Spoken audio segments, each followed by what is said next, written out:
Bismillahirrahmanirrahim. Assalamualaikum warahmatullahi wabarakatuh. Teman-teman, salam berjumpa kembali di channel Rifan Fajrin.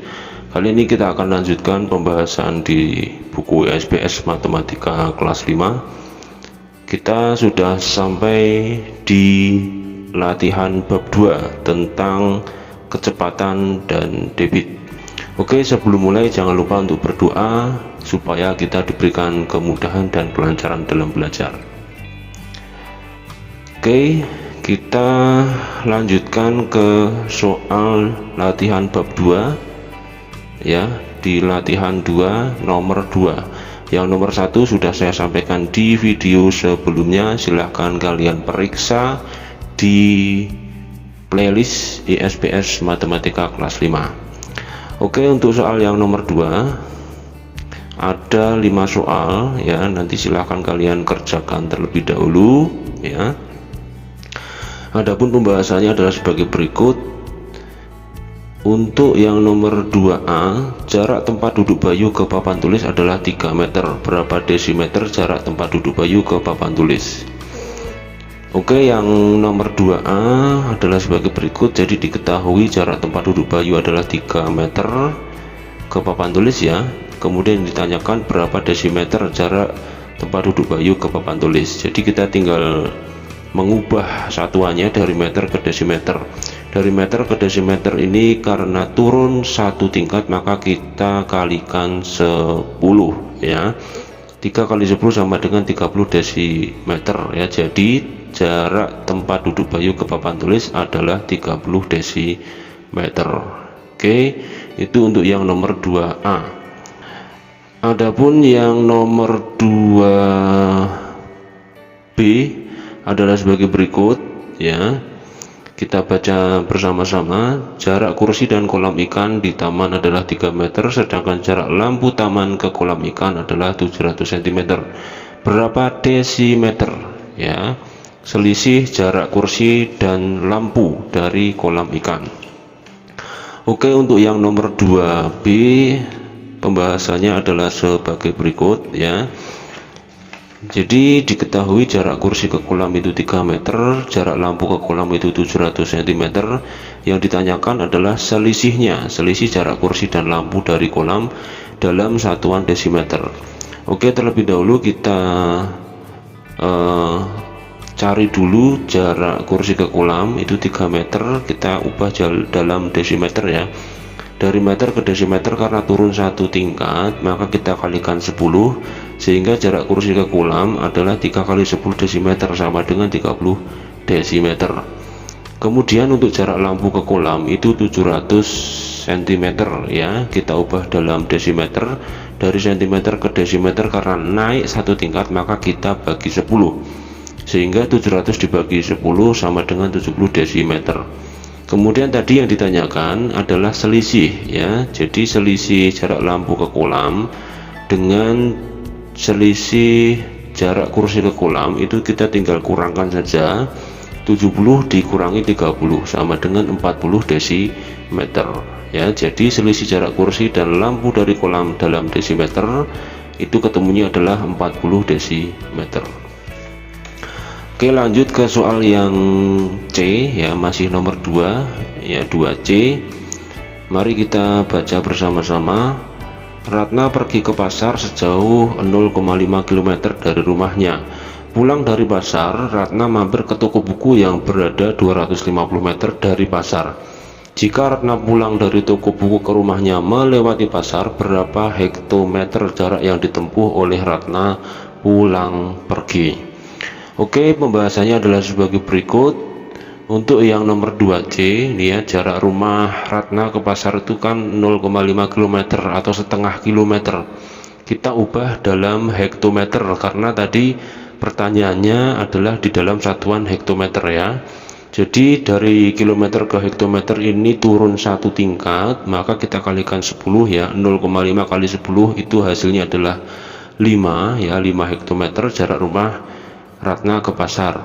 Kemudian jarak pasar ke toko buku itu 250 meter.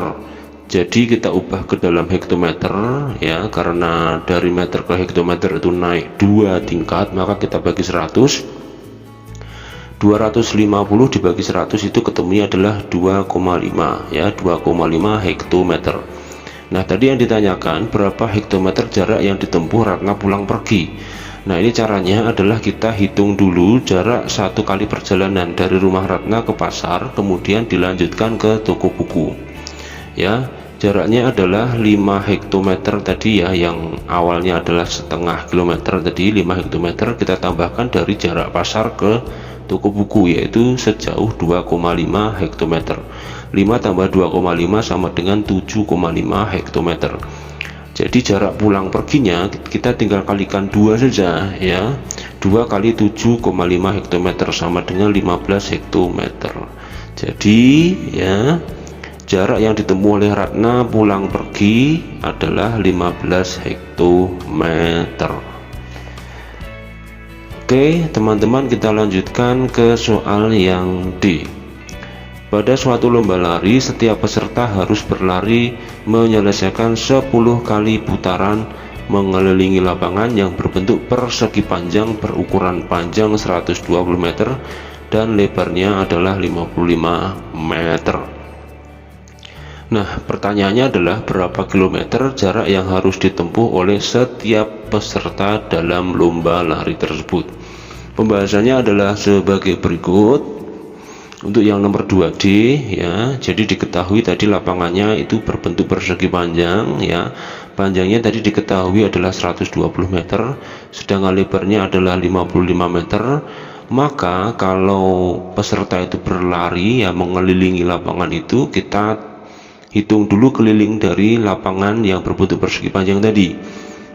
Caranya adalah 2 kali panjang dan 2 kali panjang tambah lebar ya. Ini adalah rumus keliling persegi panjang ya. Jadi 2 kali panjangnya tadi berapa? 120, kita tambahkan dengan 55 itu 175 ya. Jadi kelilingnya adalah 2 kali 175 meter ya, sama dengan 350 meter.